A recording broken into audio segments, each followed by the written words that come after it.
What up, dude? How's everybody doing today? We got this article that dropped just a few hours ago about the 15 most hated wrestlers in the world on the internet. They received the most online abuse. There is there's really more than 15 people here, but it's a tie for 15. But Charlotte Flair is number one. Charlotte is the most hated wrestler in the world between April 30th, 2024 and April 30th, 2025. In that 1 year span, nobody has been hated more than Charlotte. And the crazy thing is, Charlotte wasn't even around most of last year. And she was still voted the number one most hated wrestler. Woo! We're going to go through this list, of course. How am I doing? I gotta say, guys, I'm not doing very well. My dad's in the hospital. I think it's just he has some issues with his nerves. He's getting up there in age, and the body is starting to break down. So it's like something wrong with either his back or his knees or something like that. I don't expect it to be anything fatal or anything too bad, but he's been pretty down bad. I've been worried about him. Crazy thing is, I didn't even know until somebody told me. So, and they weren't in any rush to tell me. So I guess they're not too concerned about it either. But this is going.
Sorry about that. My internet cut off for a second. I'm sorry, but that's like I don't know where I stopped. Oh, anyway, it says women are the most affected.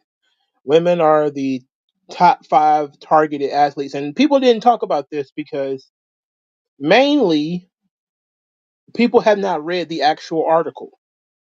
But women are the top five, and I noticed that just from looking at the list, and a lot of the most hated are women. Now, why would that be? I don't know. Charlotte being number one is kind of crazy too because it's not like she's online a lot. Like some of these people argue with folks online too much. Some of them, are trolling. They get up, they make other people upset. I don't know, but Charlotte being number one is kind of crazy. So let's uh let's get into the list. So we're gonna start at the very bottom. Um, Tied for 15th is Nikki Bella. Out of a sample size of 35,000, everybody that's in the top 15 got 19.3% of all mentions of them are negative. So Nikki Bella, they talk about her a lot on the internet. I'm actually kind of surprised that she's not up higher.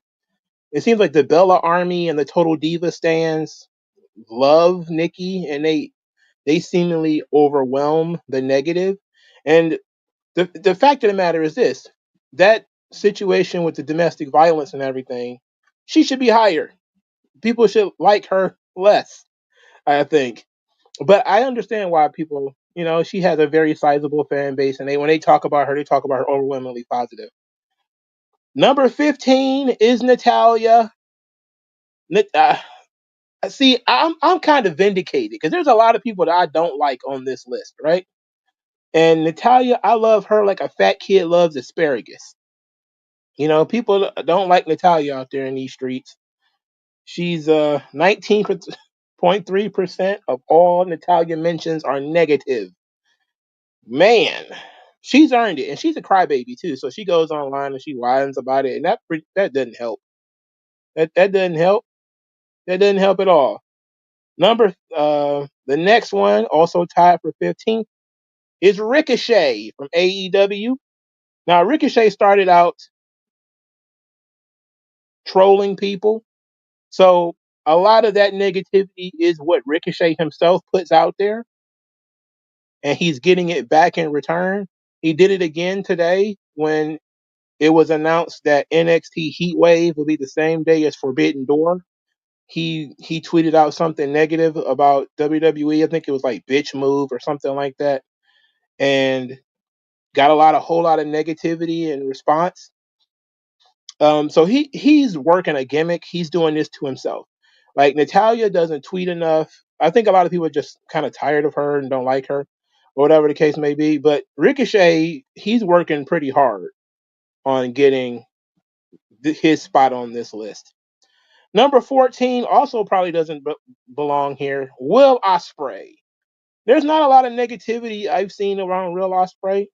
I know a lot of people don't like his style of wrestling, but they don't necessarily pay him any attention in terms of taking personal jabs at him.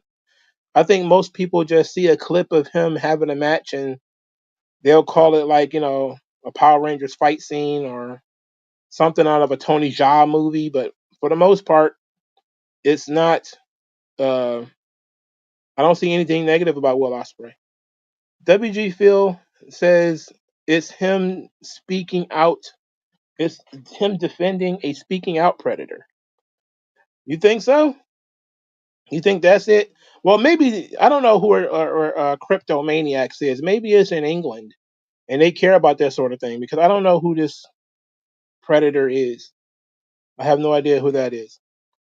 Number 13 is Britt Baker, but that actually makes sense, especially after Britt Baker's return when she did the Nobody Cares thing, and then some of the other negativity that's come out from her being pretty brutal backstage to people, and I can see why there may be some negativity. There was also a lot of those whispers about her cheating on Adam Cole, and a lot of people blamed her for Adam Cole's physical condition because he was looking sick.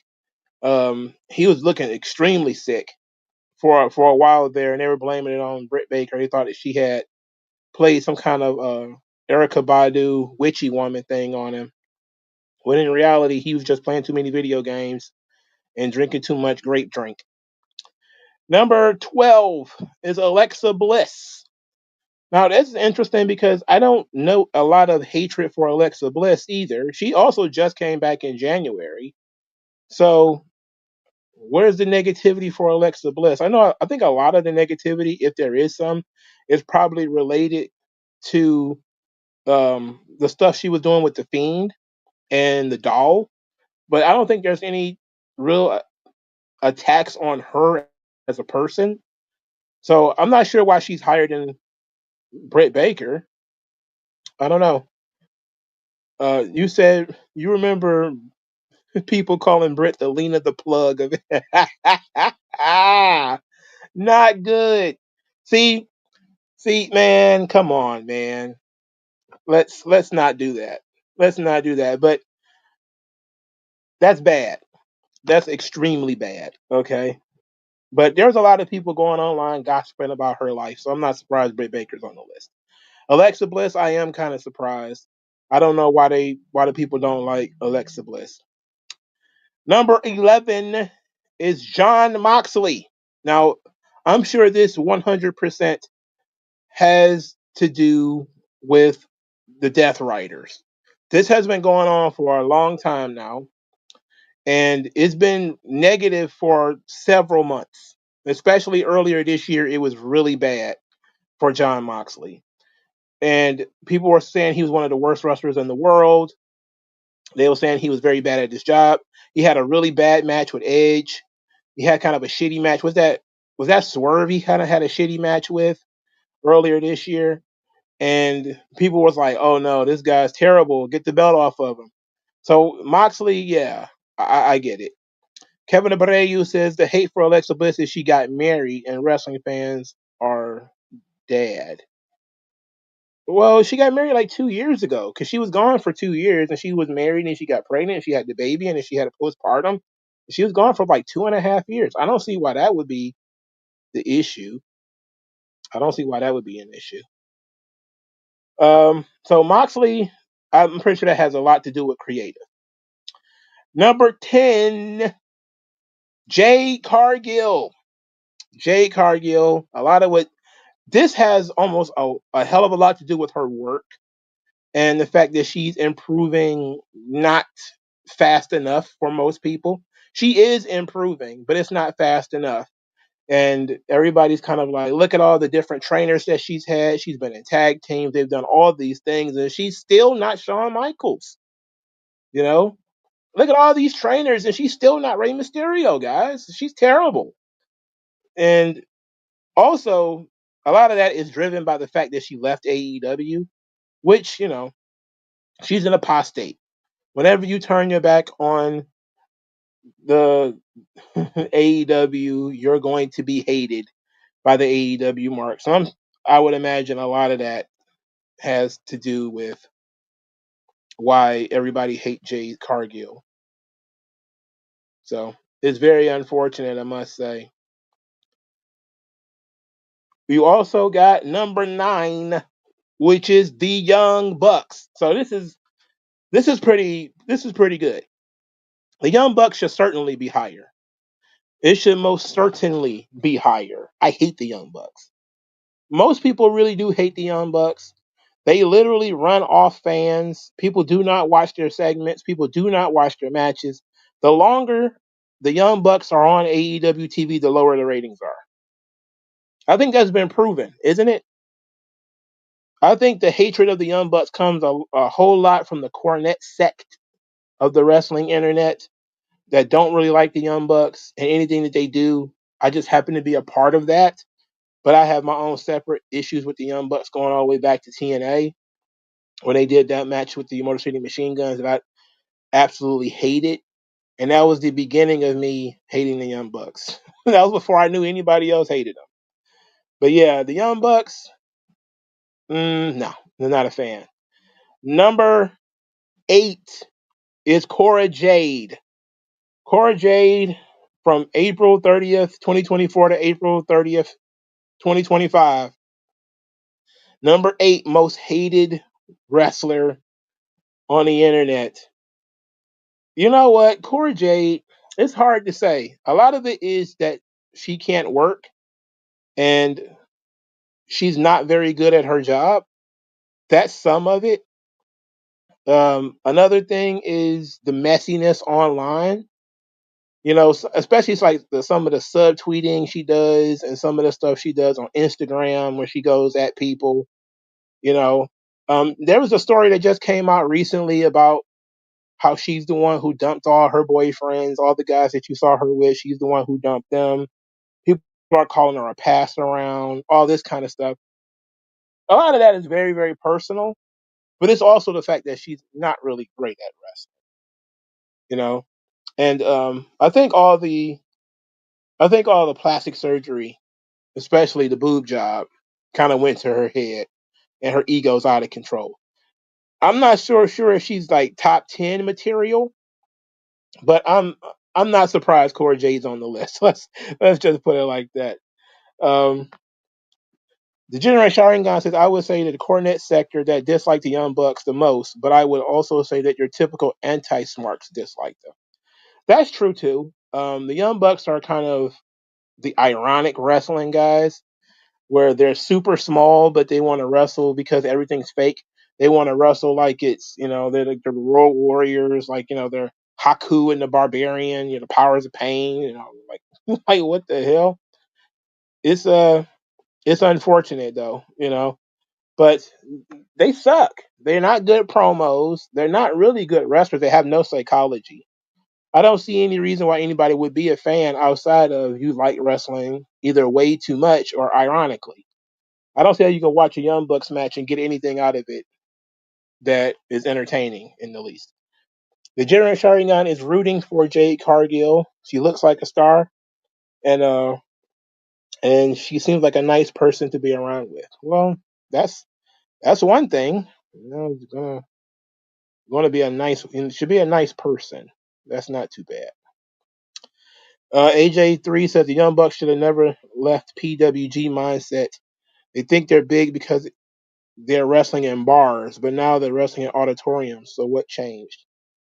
Well, a lot of people, I think a lot of people really pushed the Young Bucks when they were a part of the Bullet Club, but they were just part of the Bullet Club. They were never like the central figures. I don't think anybody ever watched a New Japan show to see the Young Bucks. That's just me. This list was generated from April 2024 to April 2025. So yes, it's for a year. That's when they did the research. Um, so Corey J was number 8. Number 7 is Chris Jericho, which I'm not surprised about. Jericho gets a hell of a lot of hate from both AEW fans and WWE fans. There was a time there, I'm not sure if it was after April 2024, when they thought he had done something to Kylie Ray. And there was a while there when he was persona non grata. Notice that the guy who accused him of that has disappeared. And we have not signed hide or hair of that guy. We're going to have to hire the Pinkertons to find that fucking guy who alluded to Chris Jericho doing something to Kylie Ray. What happened to that guy? What happened to him? But Jericho gets a lot of negative attention because the Trump stuff, his wife being at, January 6th, um, him having really bad stuff on television, like he was doing bad stuff on TV, the High Guys, all that sort of stuff that he was doing, it was not getting over. It wasn't very good. I think he was Ring of Honor champion too around that time. He was on AEW all the time. So I get it. I understand why Chris Jericho is the second most hated male on the list. But the number one most hated man on the list, your boy Phillip Brooks, CM Punk. And you already know what CM Punk did. He left AEW. They hate CM Punk. If I was CM Punk, I would get security. The AEW fans hate him. They hate him so much. And I'm not. And maybe if they do this thing next year, don't be surprised to see Mariah May on this list for the exact same reason. She dared leave AEW. Now every other post I see about her is negative. And I used to never see negative stuff about her before. As soon as she went to NXT, it's like, oh, she's been there 3 weeks and she's not champion already. She's terrible. They're misusing her. She's garbage. Now CM Punk. And you know what? He's going to make the list next year because this was only until April of 2025. He hadn't even gone to Saudi Arabia yet, right? Like now it's July and he went to Saudi Arabia in late June. So next year he should probably be number 1. They wrote 3 articles, 3 different wrestling promotions, 3 different wrestling journalists, 3 different wrestling websites wrote anti-CM Punk articles 3 days in a row. The Wrestling Observer, um, WrestleNomics, and Voices of Wrestling in a row. It was that bad. Their feelings was hurt that bad by the fact that he went to Saudi Arabia. But that didn't happen within this time frame. That happened after this time frame, so it should probably be on next year's list. But yeah, this is pretty bad, my guys. Phil don't like Phil. They don't like him. But the AEW fans are like that. They hold grudges.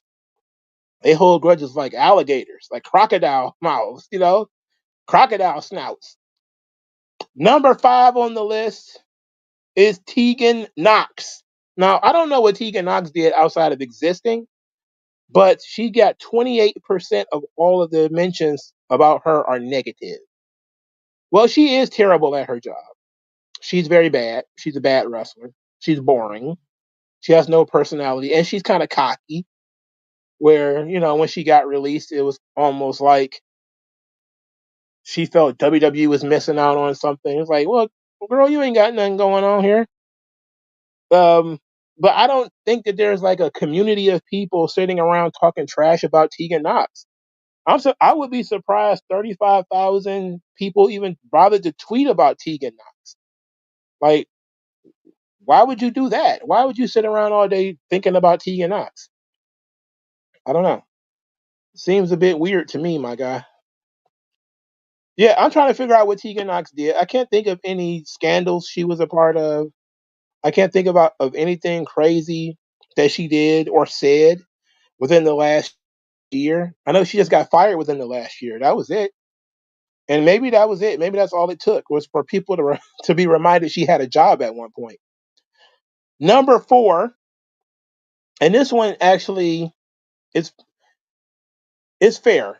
Saraya/Paige. 29.3% of all page mentions on the internet are negative. I'm not surprised. She also left AEW. I'm not sure if that was by choice or not. But she also got AEW to hire her brother. She had a weird boyfriend for a long time who the online crowd didn't like. No, Tegan Knox being a lesbian is why people liked her. It's not why people disliked her. But Saraya, there's a lot of little scandals here and there that kind of built up when it comes to her. Her not being able to wrestle, her talking about going back to WWE after leaving AEW, that sort of stuff. There's going to be a lot of negative attention because of that. I'm I'm I'm not surprised she's top 10. I am surprised she's top 5. Like that seems excessive. It seems excessive for her to be top 5 and getting all this negative attention. But it was a bunch of little scandals that involved Paige and, you know, her using her authority. Well, I wouldn't say authority. That's kind of like the wrong word to use. Her influence in AEW to get her brother a job. That kind of stuff that people don't like. But I don't see why she's top 4, you know.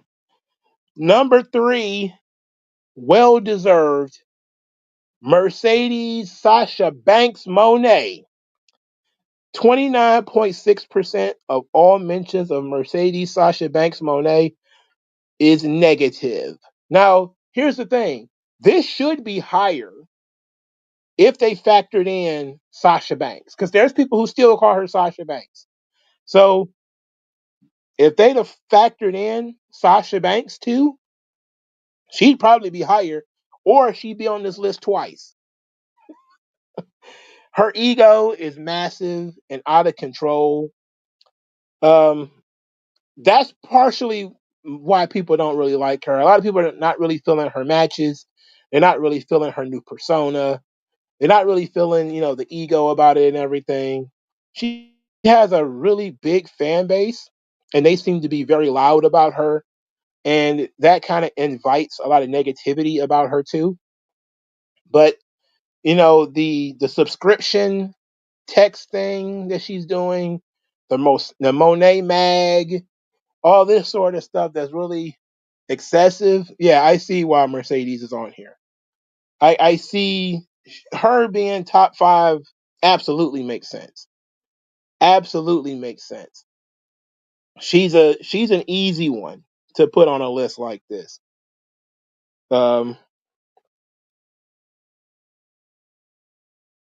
So number 2, 35.3% of all mentions of Nia Jax are negative.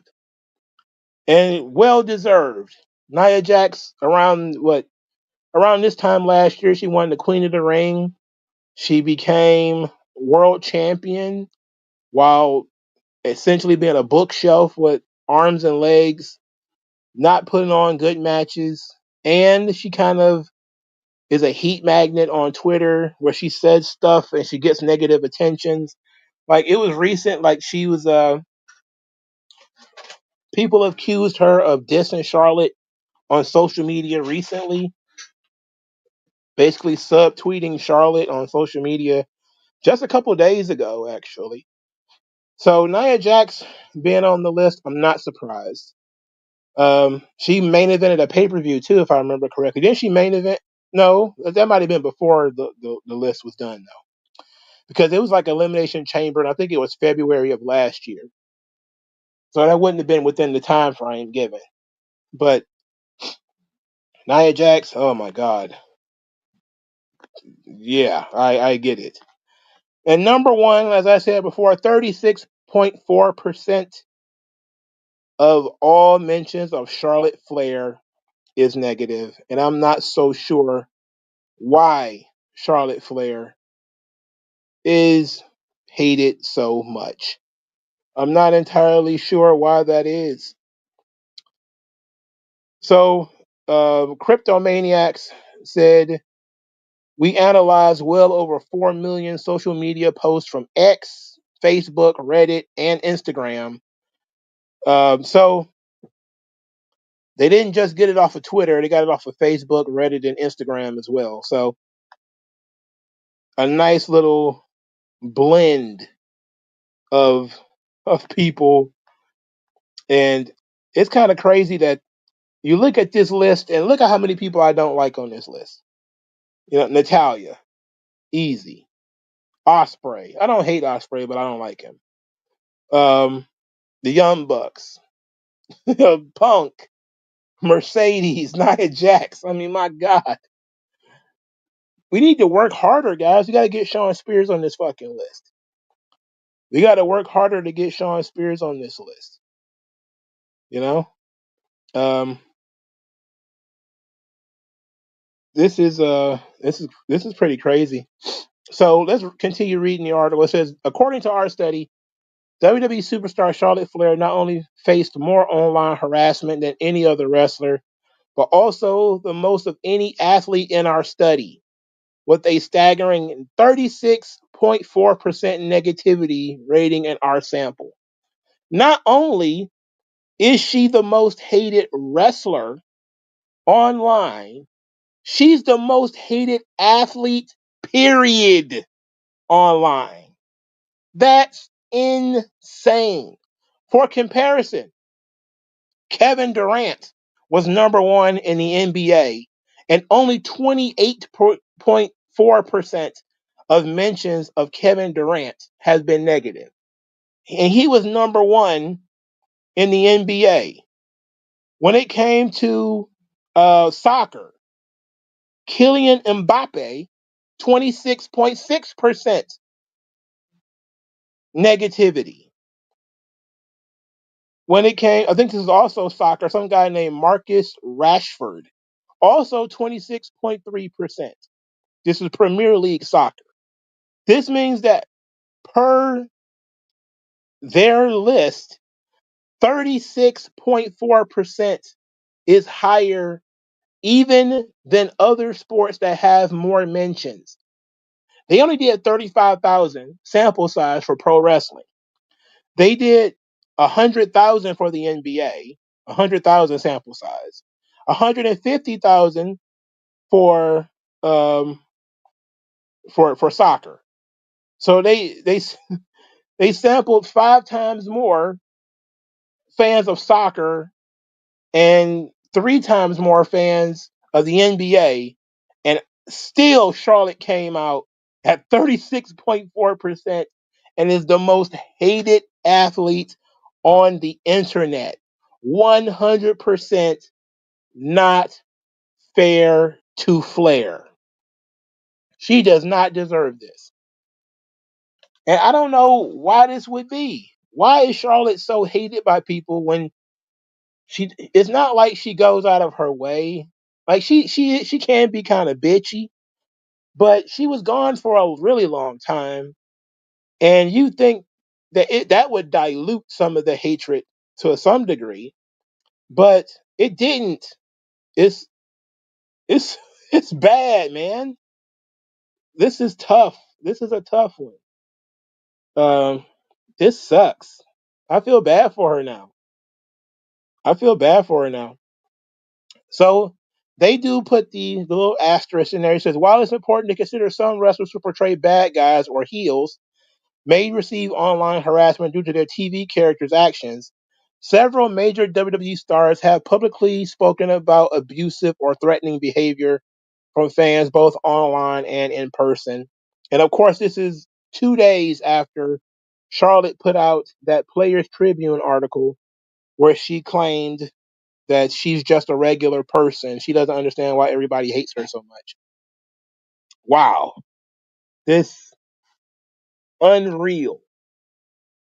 Absolutely unreal. She's according to Cryptomaniacs, she is the most hated athlete in wrestling and the most hated athlete in sports. That's unreal. It's almost psychotic. Look, here's the thing. It's not just that she's a heel. Bro, she wasn't even around. Like she wasn't even there. Most of this time, she was not even there. So man, that's crazy. Yes, that's crazy. What the fuck did Sean Spears do? He exists. He exists. You said why did they give Sean Spears a good theme song? I don't know. My brain turns out when he comes on. I don't pay that no attention. AEW fans hate Mercedes now. No, I would imagine a lot of that is some jaded WWE fans, uh, people who just don't want Tony Storm to lose, or people who are just kind of tired of Mercedes Moné and her shtick. I would imagine that would be the reason. But there's also a lot of people who don't like her personally, because of her having a super ego. But I can't believe she's less hated than Charlotte. I mean, I am dumbfounded by this idea. On us a move from on ya, cause I'm dangerous. Dangerous. Shiddly waddly diddly, shiddly waddly diddly, waddly diddly diddly, whoa. Charlotte, God damn it. What did you do to these people? And why'd you do it? These people can't stand you now. I feel bad for her, actually. I don't think she deserved this. I don't think she deserved to be number one. I think it's more unearned privilege. It's more unearned privilege.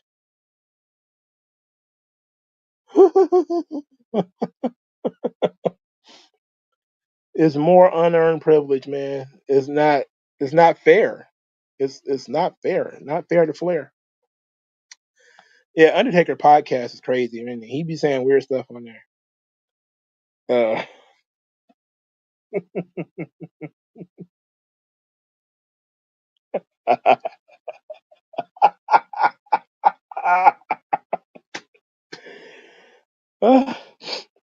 He'd rather watch Charlotte than any bitch from Stardom. Well, all those little Japanese girls look the same. I hate to put it that way. I know a lot of people are going to say that's racist, but I don't care. A lot of those A lot of those little girls look the same. They're all small and there's not much to them in terms of in-ring work or anything like that. They're just tiny Japanese girls. Just extremely tiny. Wow. I wasn't expecting that. I mean, I knew Charlotte was number one because her picture was posted everywhere, but I wasn't expecting to see what I saw. So, it's interesting. It's interesting. Let's move on to some other things. I really don't have anything else, to be quite honest. So it's kind of like an open floor now. But I'm gonna find something because I'd be bookmarking stuff and then forgetting about it. So I'm going to the bookmarks now, and I'm going to come across something. I'm sure.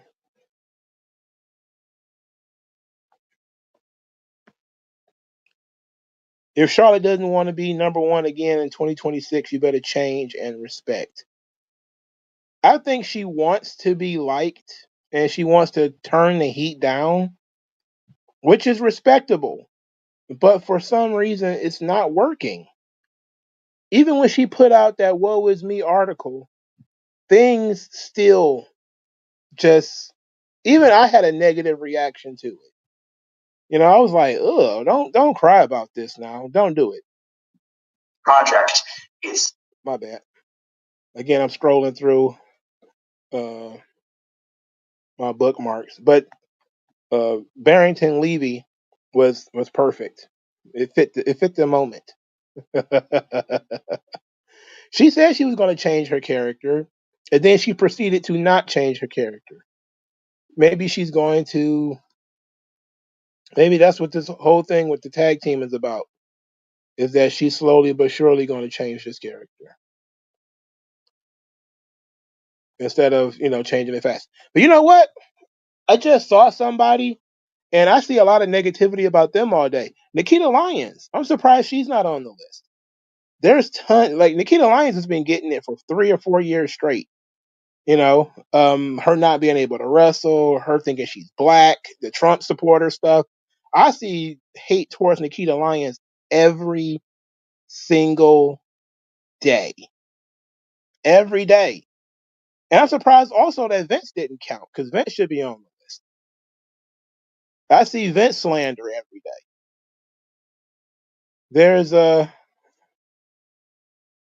these things are very interesting to me, I must say.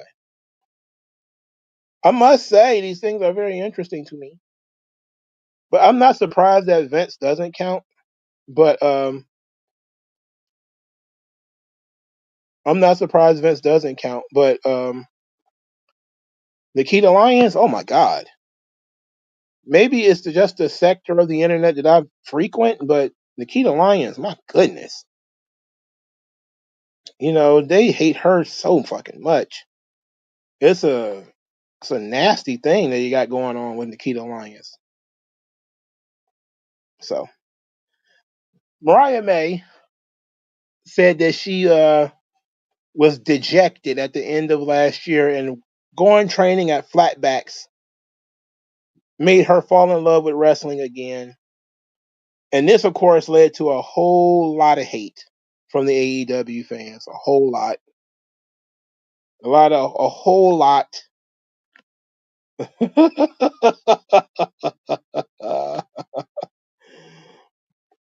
Oh my goodness.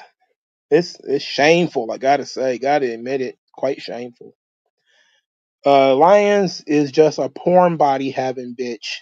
She's all look. I added bitch. I'm sorry. That was in my head. You did not say that. It was just in my head, so it came out of my mouth. Uh, I like Nikita Lyons though, and I think she works very hard. There, I said it.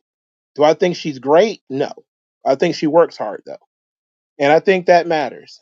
She has personality, and I think she wants to be good. It's not like she's just going out there being lazy. She actually tries. She tries a lot. She tries a lot harder than most other people. And she has a unique look, you know? having that kind of frame, and she's able to move when she's able to move. Now, it's not all the time she's able to get out there and do stuff, but when she worked that 3 minute match with Thea Hill, it wasn't bad, and she wasn't all that blown up afterwards either. I expected her to get blown up and look like shit at her, but it didn't happen. So I was very impressed, I must say. And the bar isn't hell to impress me when it comes to a woman. You know, I give women credit for things that I wouldn't give men credit for. I am a misogynist. My expectations for female wrestlers is just lower. She botched a cross. No, it was a running neck breaker that she botched, and she really didn't even botch. She just bumped in the wrong direction. It's not like she hurt anybody or hurt herself. She just took a flat back bump or something like that when she probably shouldn't have. So there's that. There's also a Dave Meltzer. Yeah, let's talk about this. There's a Dave Meltzer and Brian Alvarez conversation thing that I wanna play. And here it is. It's about why is Nikki Bella the individual doing media for WWE's Evolution show. So this is Meltzer and Alvarez discussing that. It's about a minute or so. Of all the people that are on the show, okay, do you know who the one is that they're sending to Good Morning America and they're sending to Nikki Bella?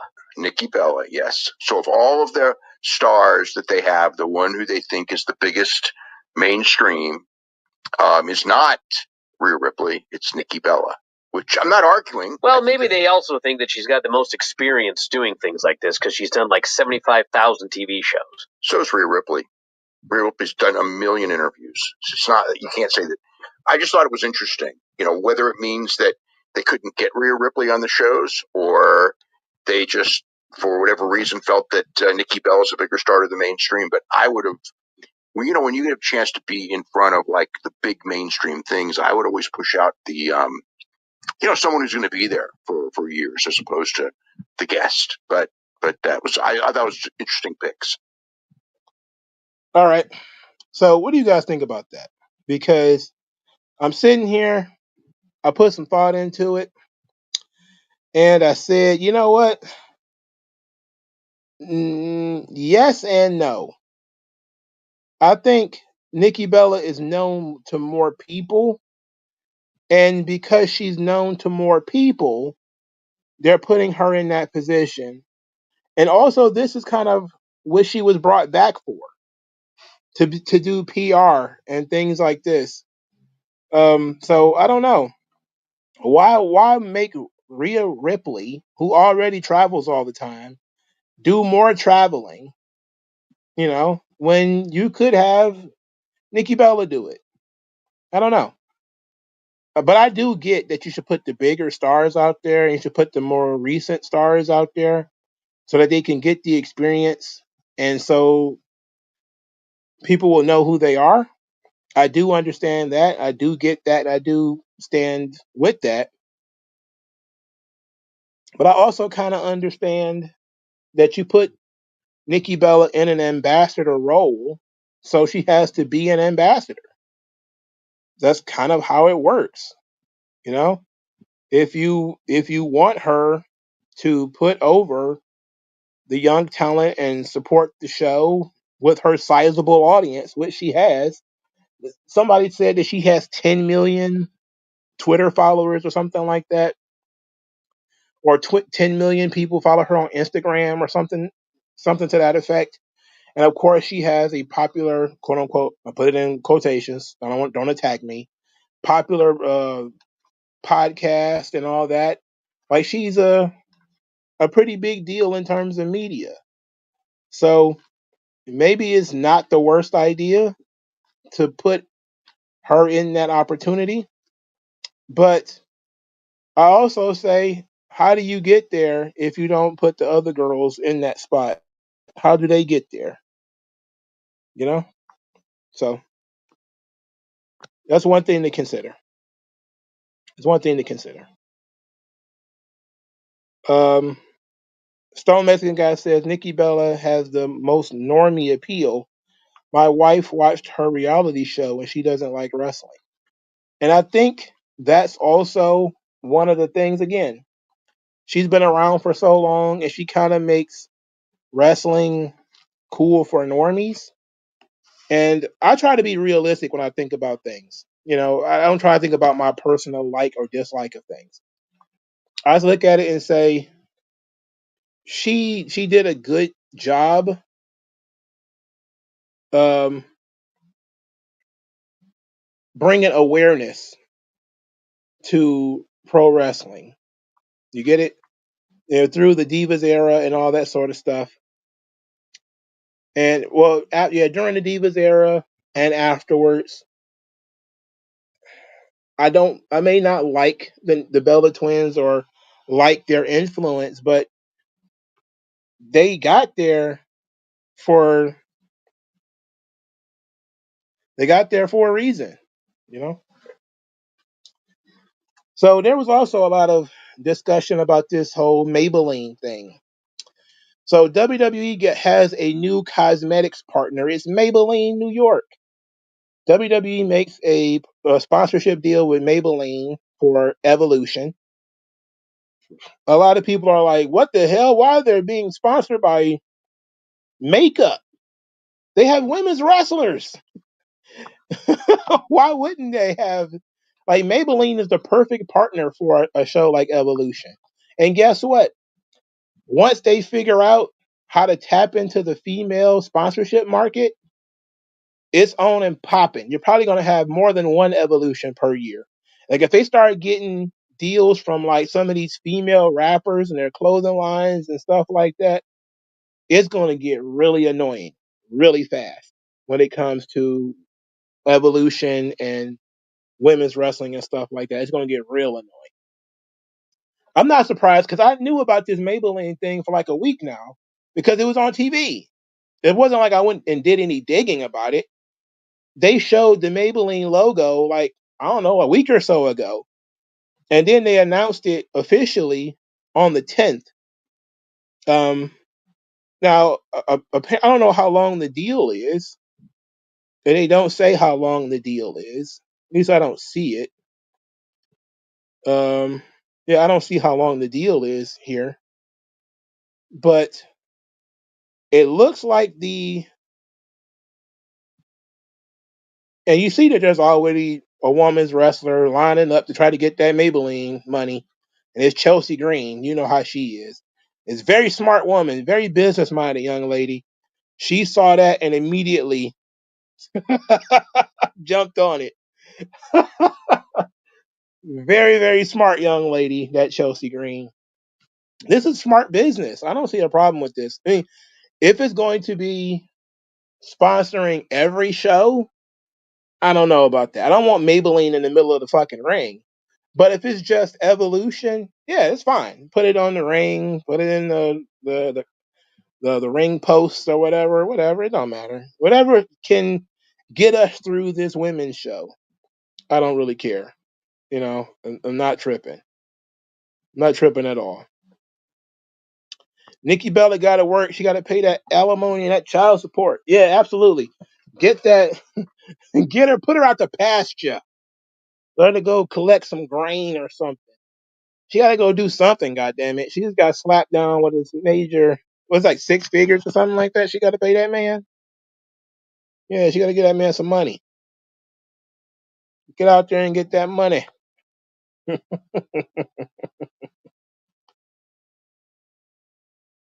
Now Evolution is competing with All In and the Beyonce concert. Well, the Beyonce concert is in the same city. All In isn't. And it's not even going to be on at the same time. All In is the day before. Sir John Legion says, "Thank God they're finally figuring it out. Maybelline now, 2 years later, Victoria's Secret next year, Marc Jacobs." Yeah, they're going to try to get some really high end female brands for for Evolution. That's smart. I mean, it's really smart business. I don't see why you wouldn't do this. I'm surprised they didn't think of it before. You know, it's genius stuff. Like how many IQ points did the sponsorship department gain when Vince got fired? It's almost like what I said before was the problem, that they couldn't get sponsorship because of Vince and his rather treacherous history. Which, it's like sponsoring John fucking Gotti. He says, but Triple H and TKO set them up to fail. They say that every time, though. They said it this time too, that because all these shows are bunched together, they set the women up to fail. You can say that, but also they didn't do a good job of building the card, which is the biggest problem here. Is they didn't do a good job building up the card. And since we're talking about Evolution, and since I don't really want to do a separate show just talking about that card, we're just gonna do an Evolution pre-show now. Let's do that. Let's do Evolution. Let's do an Evolution prediction show. Because I'm struggling. I'm thinking about whether I'm even going to watch SmackDown. Because I'm thinking maybe I'll just watch Super Card of Honor. But then again, I'm like, no. Because I don't want to watch 90% of what's on Super Card of Honor. All right, so there's 7 matches listed as of right now for Evolution. Let's see if I can find how many tickets this show has sold. Um, let's see, Evolution tickets. Evolution tickets. Chelsea Green is not booked for Evolution, by the way, which sucks because she was doing a good job. Um, she did a good job, but WWE sucks at building these things.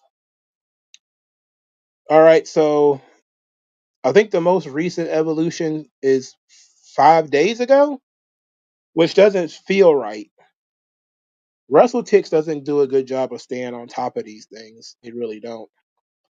Um, let's see. I'm looking to see what's the most recent for Evolution. Do do do do do do do do do do. Do, do, do, do, do, do, do, do, do, do. Evolution right now is outselling quite a few of AEW shows, and that Real American Freestyle thing is absolutely flopping hard. That shit's in the dirt. I don't know why anybody thought somebody wanted to watch that. It's a waste of time and money. Um, all right, so I'm not seeing a recent Evolution update since 5 days ago. I think 5 days ago was the last update for Evolution, which kind of sucks because I'm pretty sure it's better now than it was before. But I got to do what I got to do. So we're going to announce it. State Farm Arena in Atlanta, Georgia, Sunday, June 13th. They distributed, as of right now, 4,804 tickets. They're 1,500, almost 1,600 tickets short of a sellout. That's tough. That's very, very tough. And State Farm Arena, they probably should have ran a smaller arena, to be quite honest, but whatever. So they got 7 matches. Match 1, JC Jane versus Jordan Grace for the NXT Women's Championship. I think Jordan Grace winning feels it feels like that's the right option. Look, I like JC Jane. I would not be mad if JC Jane won. But Jordan Grace winning feels like that's what they should do. This match is linked to the Great American Bash tag team match. So I'm thinking whatever the fallout is there is going to play into whatever the match is here. So, and they're also linking this match to Slammiversary, the TNA pay-per-view, where the winner will defend the NXT Women's title against the Knockouts champion Masha Slamovich. Now, personally, I will be in favor of Masha Slamovich having both belts. I like that idea. JC Jane started the storyline. Impact is actually on right now, but and JC Jane is in the thumbnail. So maybe they're really going to do a good job of making JC Jane a substantial NXT Women's Champion rather than being transitional. But I think we all just kind of understood that JC Jane is transitional. I think we pretty much already understood that, and it's about time to put that belt on Jordynne Grace. So I'm going to go with Jordynne Grace, but I wouldn't be surprised if she doesn't win, let's say. All right. The Women's Intercontinental Championship match, Becky Lynch, Bayley, and Lyra Valkyria. All right, Becky Lynch is going to win because I don't think she should lose the belts in a triple threat match. I think this is going to be the catalyst for a Bayley heel turn. I think she needs it. Bayley has been a babyface for a little over a year, but she's always been the kind of talent that goes back and forth between babyface and heel, kind of big showish. She's a utility player. She plays the role that you need her to play. I would prefer for this to be Becky Lynch versus Bayley 1-on-1. And I think Bayley is a really good babyface, but I think they want Lyra Valkyria to be the hero in this story. Even though she's a little bit of a whiner, and that just happens in these stories now, where baby faces are not sure how to be baby faces without either A, turning themselves heel, or B, turning themselves into whiners. So Lyra Valkyria has to put in some real effort if she wants to be the one that stands up to Becky Lynch. Maybe they'll save Bayley and Becky 1-on-1 for SummerSlam, but I certainly think that Becky Lynch wins this match, and maybe she beats Lyra to get her out of the way, and we end up with Becky and Bayley from this point forward, with Lyra Valkyria popping in to cause issues. Stone Mexican Guy wants Bayley to win. Auntie Pam has been working out. She's looking better than ever. She looks amazing, doesn't she? She was on Raw, man. She was looking all bronzed and everything. I was like, oh baby, Auntie Pam, let me touch the hem of your garment. Uh, oh boy. So, oh yeah, y'all trying to trick me into simping for Bayley. I like Bayley though. You said JC waited all that time just for a month-long run. Man, look, back in the good old days, guys like Stan Stasiak worked his whole career, be champion 3 weeks, and that's all that matters. Is he won it? He got there, he was champion 2-3 weeks, and that was it. Iron Sheik was only champion for like a month. Yeah, there's nothing wrong with being a transitional champion as long as you make it work for you. So.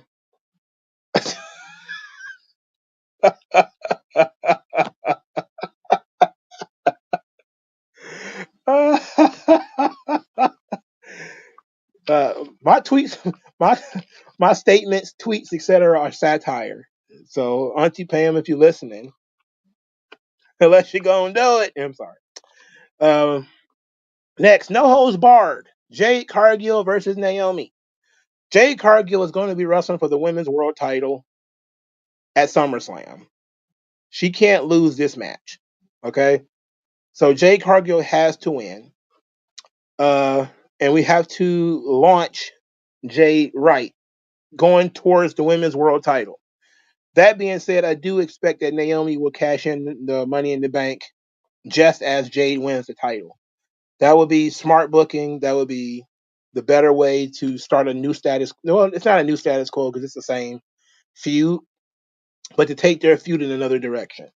So Jade Cargill wins this match, but then I think Naomi will cash in the Money in the Bank on Jade Cargill next month at SummerSlam. The Battle Royal for a championship match at the Clash in Paris. Now, we know some of the women who are in it. We know all the NXT women who are in it. But I don't think it matters that much because I believe Stephanie Vaquer is going to win the Battle Royal. I do believe that there's going to be some surprises in this match. I think Paige will show up. She keeps saying that the phone didn't ring, and Michelle McCool is saying the same thing, and Brie Bella is saying the same thing. The phone didn't ring. Nobody's calling me, which means that somebody's probably calling them. So I'm going to go with Stephanie Vaquer wins the Battle Royal. to get the championship match at Clash in Paris. And I do believe we're probably going to end up seeing Stephanie Vaquera versus Io Sky in Paris. And that's probably a good deal.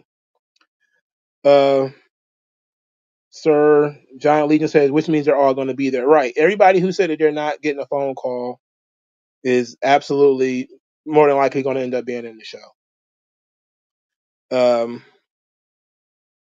Deontay says, if Stephanie wins, that means Rhea is winning back the world championship.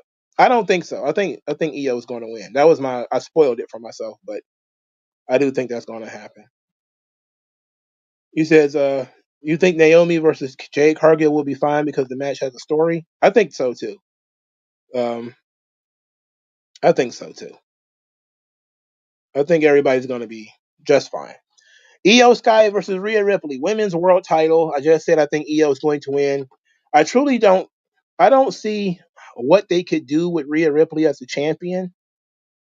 I'm not so sure what they should do with Rhea Ripley if she doesn't win the title, because this seems like a really random championship match. Somebody has to cost her this match. I just don't know who. You know, there has to be somebody that can derail Rhea Ripley, because her losing clean to Io Sky sounds crazy to me. You know, it's going to be an excellent in-ring match because they're both very good. But and I suspect that this will be the main event as well. It's probably the most sensible match to be the main event. So even though it's not listed as the main event here, it probably is going to be the main event. But I think that Io is going to win this match because you have the Asuka match there for Io. You also have the Stephanie Vaquera match that you could go with. Yes, you could do Stephanie versus Rhea, but Stephanie is a babyface, and so is Io, to be quite honest. They need a heel in this thing. Where's the heels at? Where are all the female heels on Raw? Are there any? Almost every top contender is a babyface. They done stomp all the heels in the dirt. So maybe they need to have a heel in that battle royal. I don't know who it would be though. Oh yeah, they do have a list of announced participants in the battle royal, but it doesn't matter. I still think Stephanie Vaquera is going to win. Fatal 4-way tag team championship match: Raquel Rodriguez and Roxanne Perez versus Charlotte Flair and Alexa Bliss versus Sol Ruka and Zarya versus the Kabuki Warriors. I'm going to say I truly believe Charlotte Flair and Alexa Bliss will win. And this is going to be their way of, one, breaking up Sol Ruka and Zarya, two, not keeping the Kabuki Warriors together long term so that Asuka can go back to working singles matches, and so can Kairi Sane. Charlotte and Alexa, it seems they're already making merchandise for them. Like they already have a T-shirt, and that's a thing that they're doing. But Raquel and Roxanne winning their first match doesn't feel like something that heels would do. So I would put the belts on Charlotte and Alexa, and then put Roxanne and Raquel in the chase position for a little bit. So I'm going to go with Charlotte and Alexa Bliss to win the tag team champions here. Sol Ruka and Zarya is a very weird choice. That's a very weird team to throw in this thing when you have so many other people involved. And then also not putting the Bella twins in this, which seemed like the natural place for them is to be in the tag team championship picture. And maybe that was the goal before Liv got hurt, but that still should have been the goal even after Liv got hurt. And the listed main event is Tiffany Stratton versus Trish Stratus, which I don't think will be the main event. I think Io and Rhea Ripley is going to be the main event. Obviously, Trish Stratus is not winning the title here. She's 49 years old. This is going to be all about a showcase for Tiffany. This ought to be infinitely better than Tiffany's match with Charlotte because Trish is actually going to work with her. The only problem I have here is babyface versus babyface, which is a lot of this card. You know, the two biggest matches on the card are babyface versus babyface. So hopefully Trish will turn heel here. I think if Trish wins the title, that would be crazy. I would actually be all for it. It'd be interesting as long as Tiffany got it back. But I would actually be okay with if Trish won the title, skated off with it for a month or so, and then came back and dropped it to her at SummerSlam. I think that would be pretty sweet. Tiffany's not doing anything else, and it seems like she's just holding the belt until Naomi cashes in the Money in the Bank. And maybe they'll cash in the Money in the Bank at this show. Maybe that's the plan. Maybe we'll have Jade Cargill versus Naomi for the title at SummerSlam rather than Jade Cargill winning the title at SummerSlam and Naomi cashing it in on her, which is my preferred option. But I could see that perhaps Trish Stratus hits a big move on Tiffany Stratton and Naomi, beat up from her no holds barred match, stumbles out there and pins Tiffany or Trish to get the belt. Now, something creative that I would do probably is I would likely have, now this is something that I would say it would be kind of crazy to do this, but I would do it. And I think it would make the show infinitely more interesting. If you have Tiffany Stratton versus Trish Stratus be the first match on the show, then Naomi cashes in the Money in the Bank in the middle of that match and wins the title, and then is forced to defend the belt against Jay later that night in a no holds barred match. That would be sweet as fuck. That would make this show interesting. I think people would talk about this show for a really long time if you put that level of layered storytelling and then make Jade Cargill and Naomi the main event. I would love for them to do that. I would do something like that, especially with a card this week.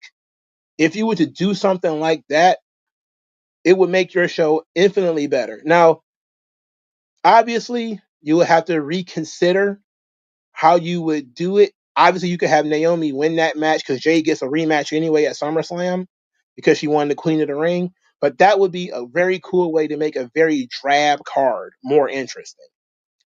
Is I would probably have Naomi cash in earlier and then force to defend the title in the main event. Win that match too, so she won two matches in one night, but she still has to deal with Jade Cargill later. That would be amazing. X9 says it would be funny whatever pay-per-view running the same time as All In, they would spoil a big thing like Eric spoils Foley's win on Nitro. I wouldn't even suggest it. But NXT is gonna be running neck and neck with All In. So Deontay says Io worked a 30-minute match back in Stardom and Rhea worked a 23-minute match. I expect this match is going to be pretty long. I definitely expect that match to be at least 20 minutes when it comes to Rhea and Io. If Rhea wins, Io gets her rematch. Their final match should be 2 or 3 falls or a 30-minute Iron Woman match at SummerSlam. I think this match will be pretty long. All right. So let's go through this again. It's a weak card. It's not strong at all, but there's some potential here for you to do some fun stuff and to make the show unforgettable. But I got Becky Lynch winning and retaining the Intercontinental Championship over Bayley and Lyra Valkyria. I suspect that Lyra Valkyria will be elbowed out of this story eventually, so they could be Becky and Bayley one-on-one. I expect Jade Cargill to defeat Naomi because Jade Cargill has to maintain her momentum. I expect Stephanie Becker to win the Battle Royal for the championship match at Clash in Paris. I expect the Women's Tag Team Championship to move to Charlotte and Alexa Bliss over Sol Ruka and Zarya, the Kabuki Warriors, and the Judgment Day. I don't understand why that's the Judgment Day. JC Jane to lose the NXT Women's title to Jordan Grace, for Io Sky to beat Rhea Ripley, and for Tiffany Stratton to beat Trish Stratus. I would still book this show. This is definitely a show that if you booked it right, you could turn it into an absolute banger card. It's a pretty weak show. You know, and what makes it weak is most of the stuff is, what are you going to talk about Monday morning? That's what I mean by it's weak. Like Great American Bash is extremely weak. Like that's a very weak card. And I'm not sure what you could do to beef that card up. But wrestling shows have to be more than just the skeletal structure. These are the matches on the show, right? Like, because what if I don't care to watch this?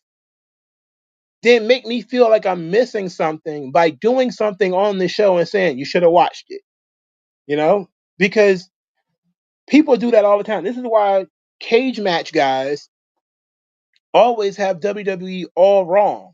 They go look at the card and say, I'm looking at the card and I'm looking at the ratings for the matches, and that is not indicative of the show. Right? Like, it's not indicative of the show at all, because there has to be something beyond what you read on the back of the DVD. There has to be something more than what you read on the back of the tape case. There has to be more to it than that. You know, there has to be bits and pieces. Otherwise, it's just a fucking house show. If nothing is going to happen, then it's just a house show. I say punish people who don't watch this show. This is where you do some slick shit. And that's what I liked about the event storytelling. He would do some shit like Edge would lose a world title early in the show and win it at the main event. Like, what the hell is this? How did this happen? You gotta watch the show and find out. You know, you gotta watch the show to see how things happened, how we ended up in this circumstance, in this situation. You gotta watch the show. That gets people to watch the show.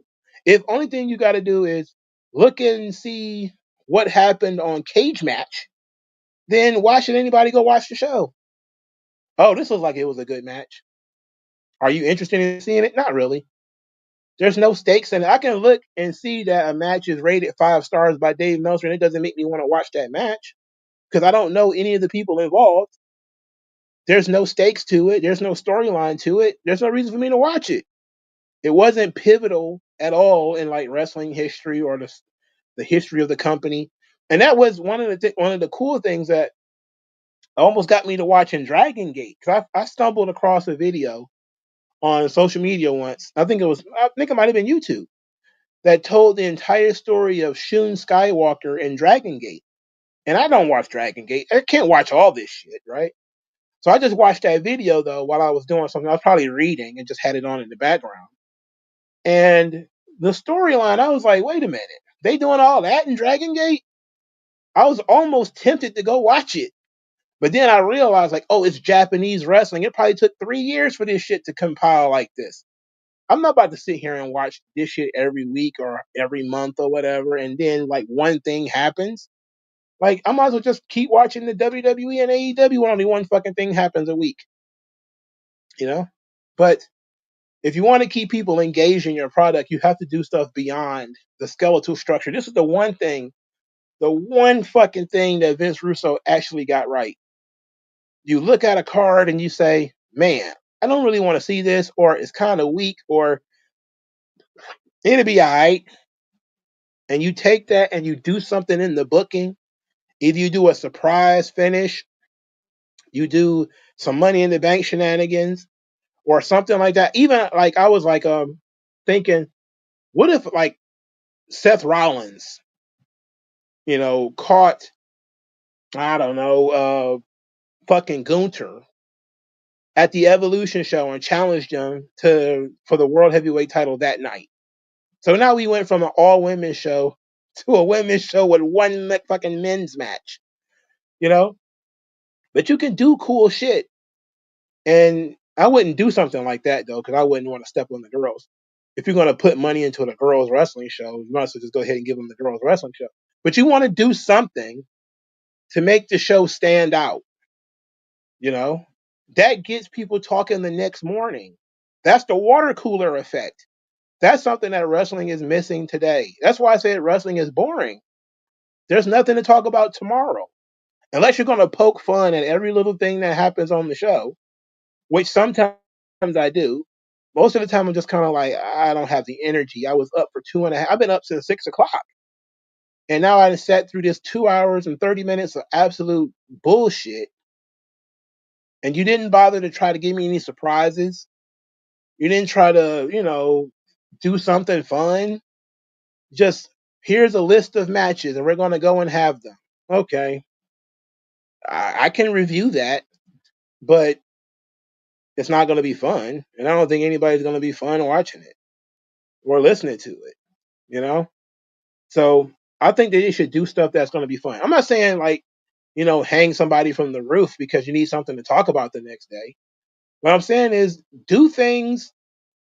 You can do things like that are within the realm of story and within the realm of reason that get people talking the next day. Like the idea that you could like, let's take one of these matches, like EO versus Rhea Ripley. Okay, so babyface versus babyface match. That's fine. But let's say Rhea Ripley turned heel in the middle of the match, or that she aligned herself with somebody else and they come out and help her win. And everybody's like, what the hell? Why is, I don't know, Ivy Nile and Rhea Ripley partners now all of a sudden? Just random shit you could do that could change the trajectory of the story, make it something more than what it was on paper. They don't do stuff like that anymore. And it's stupid. Kevin Abadu says tomorrow, if WWE announced, sorry guys, we moved Saturday night's main event to Sunday and the Evolution pay-per-view to Saturday. We're going to move them all. We're going to switch the entire show. We're going to switch everything around. Sorry guys, we gotta do this. It's going to be Sunday night main event. Deontay Belladonna says, hence the reason I hated the Attitude Era for all those years. Make it more like the Ruthless Aggression Era. Yeah, the Attitude Era would go too far. You can do things and, beyond the matches that make the show watchable and chaotic and fun, but you don't want to go too far. Like, you don't want to go too far. X9 says, I can make fun of Adam Page versus Moxley, but it's trash and I don't watch, so I don't really care. Right, like I don't really care who wins that match either. And I see so many people like pledging allegiance to these matches. Like, this is the most important match in AEW history. This is the second fucking match that they've had of the same type. It's not that important. It's probably not even going to be main eventing. The Attitude Era was too overbooked. Nonsense DQ finishes. I agree. It was excessive DQs. That was part of the problem with Russo booking, is that you have a good match on paper and then it get thrown out 4 or 5 minutes in. They still do a lot of DQs. They still do a lot of roll-ups. There's still too many of those.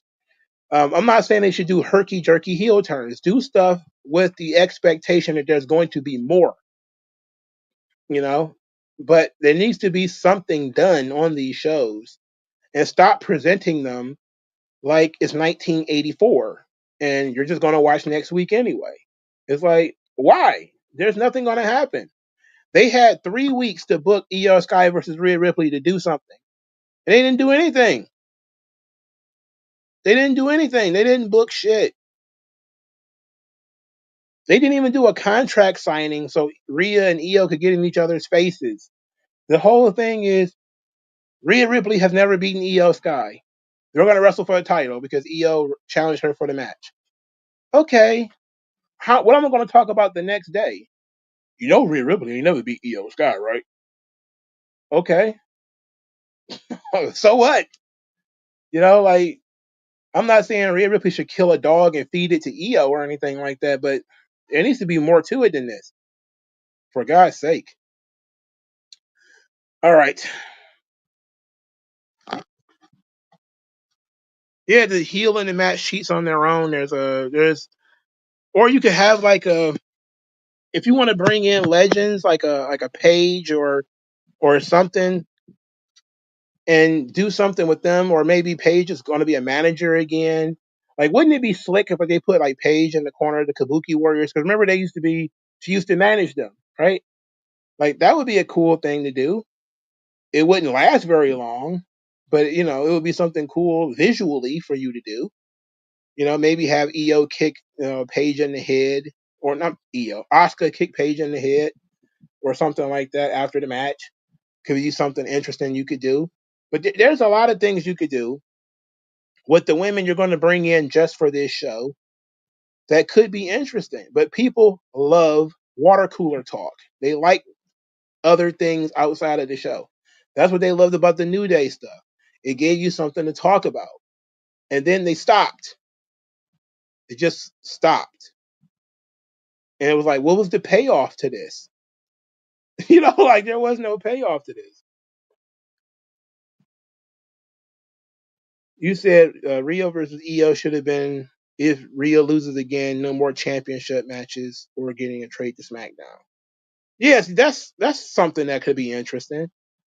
Like you could do stuff like this where you could say, Rhea is the one who makes the challenge. She's never beaten EO. She's got 2 or 3 weeks to convince EO to give her a championship match. So Rhea starts saying all kinds of stuff, saying you get to pick the match type, and EO still says no. Then Rhea ups the ante, said you could pitch the match type, and I'll fight whoever you want me to fight to get the number one contendership. And EO's like, nah, I'm not interested. And then the next week, the third week, she said, all right, you can pick the stipulation. You can pick my opponent for tonight. And if I win, I get the championship match. And if I lose the championship match, then X. I'll leave for 90 days. I'll never challenge you for the world title ever again. Or something like that. To raise the stakes. That is what I'm talking about. You know? You don't have to go all out. Like nobody has to be shot with a Gatling gun. Nobody has to have their mom dangling from the roof. Nobody has to get kidnapped. But you have a progressive story that goes higher and higher. AJ3 says, is TNA going to announce some knockouts in Evolution Rumble? I would imagine so. I think that there definitely is going to be some kind of TNA representation here. I thought for a long time that they would put a TNA championship match on here, because I thought that would be the natural thing, was to put the Knockouts title on Evolution. But I don't think they have anybody prepared. They had the chain match between Masha Slamovich and Killer Kelly last week on TV. I thought they were going to save it for Slammiversary, or I thought they were going to put it on Evolution, one or the other. They decided to put it on TV. I don't know, whatever. But it seemed like Masha Slamovich may end up in this Battle Royal. So probably Masha Slamovich and maybe Ash by Elegance will end up in this Battle Royal. Maybe Tessa Blanchard. Maybe that's the water cooler thing right there. They bring Tessa Blanchard and put her in the Battle Royal. Maybe Tessa Blanchard wins the Battle Royals and she gets a match at Clash in Paris. Oh, maybe. Maybe we backdoor our way Tessa in. Maybe that's what we do. Maybe Tessa forms a faction and storms the Evolution Battle Royal. If you want to get people talking, I would put Tessa Blanchard in that bitch. You know, I would have the Battle Royal be the first thing on the show,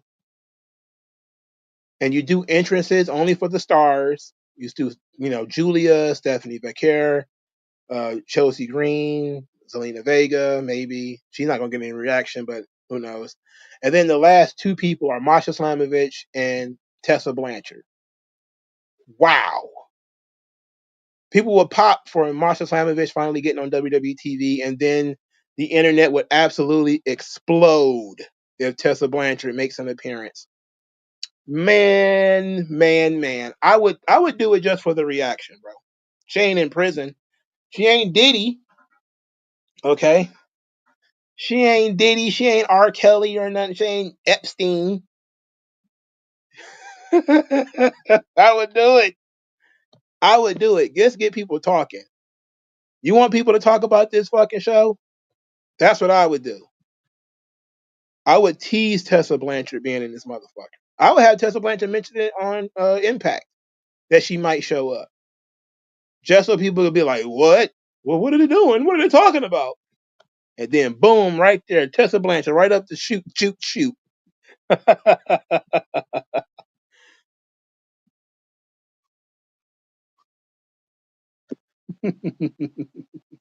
Even if you only put her in there for 10 seconds, let's say she gets in the ring, gets jumped by everybody and thrown out, it's still worth the conversation because people are going to be like, oh my God, they brought Tessa Blanchard into WWE. And then Meltzer's going to be like, I knew they were going to do that. I said it weeks ago they were going to backdoor Tessa Blanchard into WWE. And she had one segment at one time. Kevin Abreu says Gunther going to retain against Goldberg because WWE announced July 19th Gunther versus Penta for the champion house show. That don't mean nothing. They announce shit for house shows all the time. But Goldberg was never going to win anyway, so it don't matter. You say you want her to face Chelsea Green. That's Tessa's biggest op. I don't think that's going to work out. That's probably the only reason why you wouldn't do the Tessa Blanchard thing. WWE is scared of negative publicity. They also are very caring about talents and their opinions and all this. Chelsea Green has cried way too much about Chelsea Green, and Chelsea Green has cried way too much about Tessa Blanchard to put her in this match. Trust me, I understand. But if it were me and I was the boss, Tessa Blanchard be in that motherfucker.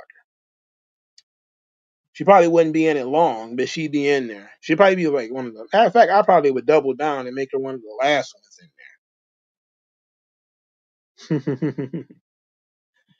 Tessa's like CM Punk to Chelsea, Seth Rollins. That might be a cool thing to do. Like, hey, we can make some money off of this by having Chelsea go off character and scream and say whatever she wants to say at Tessa. And then maybe them having issues in the ring. And then after the show, Chelsea Green cuts this heartfelt shoot like promo on Tessa Blanchard about how much she fucking hates Tessa Blanchard. And that she wants to fight Tessa. And she doesn't care if she has to go to TNA to do it. So make that match for Slammiversary, Tessa Blanchard versus Chelsea Green. Help TNA make some money. Don't put that shit on SummerSlam or anything like that, or NXT or nothing like that. And everybody's happy, I think. But then, of course, Tessa would probably have to win. Chelsea goes on interviews called Tessa empty-headed dumb fuck. She'd probably just call her a meanie McMeanie. He's a meanie. She tried to run me over in her car. If I thought that there was an ounce of fire in Chelsea Green, I would do that.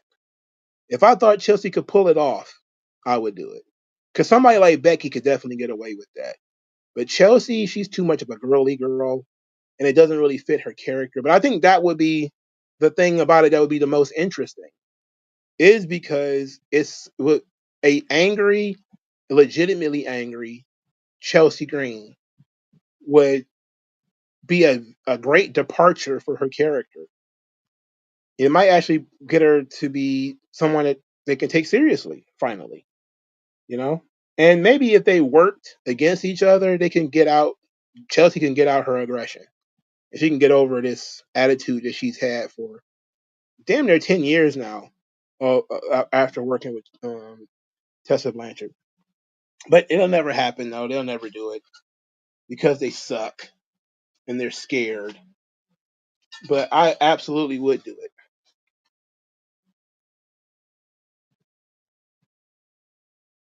I absolutely would do it. All right, y'all. I appreciate y'all stopping by. We're going to wrap this thing up. Y'all guys have a great weekend. Try not to watch too much of this shit.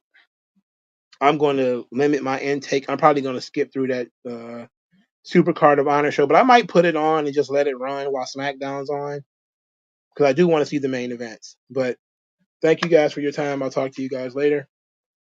Peace out.